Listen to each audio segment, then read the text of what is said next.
Today, the court has an interesting question to debate, and it has to do with a particular legal strategy of Donald Trump's team of lawyers. They're saying this in trying to ward off the protective order. President Biden has likewise capitalized on the indictment, posting a thinly veiled reference to his administration's prosecution of President Trump just hours before the arraignment. They're basically saying, you can't say that Trump doesn't get to talk about the case when his opponent is talking about the case. It's only fair that they both get to do it. So that's the allegation. We need to actually weigh the evidence. So here is the post that they're referencing there.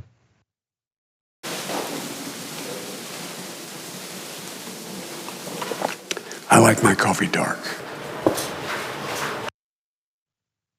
So that is, of course, Joe Biden drinking his coffee with his dark Brandon coffee mug. And here's the text of that tweet. It says, "A cup of Joe never tasted better.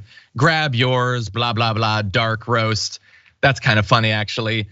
Basically, they've rolled out all of this dark Brandon merch that they're selling. But that tweet in particular was posted at 11:18 a.m. Thursday. And Trump's big court appearance, that took place roughly 5 hours later. So while Joe Biden has not publicly talked about this, he's not willingly bringing it up or anything, they're saying that's him campaigning on it. And so for that reason, Donald Trump should not be stopped from talking about it. So we turn now to you, our justice. How do you rule on this? What do you think about the case they're making?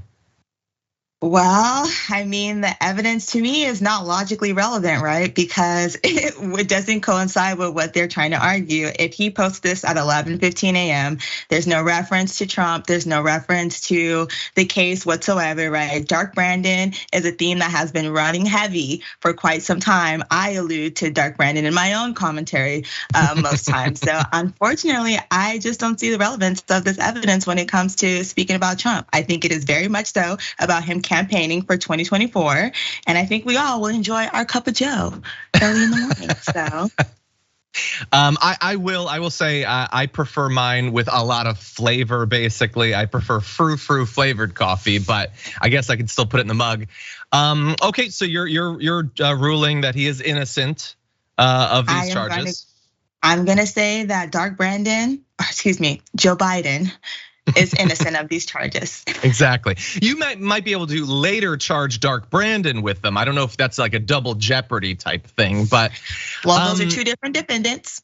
They are clearly. Look at the eyes. I will say that I was a little bit torn about this.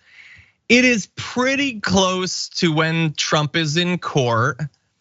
It could be seen as him gloating about the legal difficulties of his longtime rival, Donald Trump. But look, as you say, it does not specifically reference it. And they filmed this video earlier. They've rolled out the merch over the course of a week. Is this that dissimilar from posting the website or any other tweets where they show the t-shirts and things? I am sympathetic to the idea that this is sticking it to Trump a little bit, but I think that the campaign has produced enough ambiguity that I am not willing to adjudicate him as guilty. So I will join you, Dark Brandon and Joe Biden, either or, innocent. But I am curious what the audience thinks. Are we being too easy? Are we in a bubble? Okay, let us know in the chat. But anyway, thank you for playing along, AB. That was fun.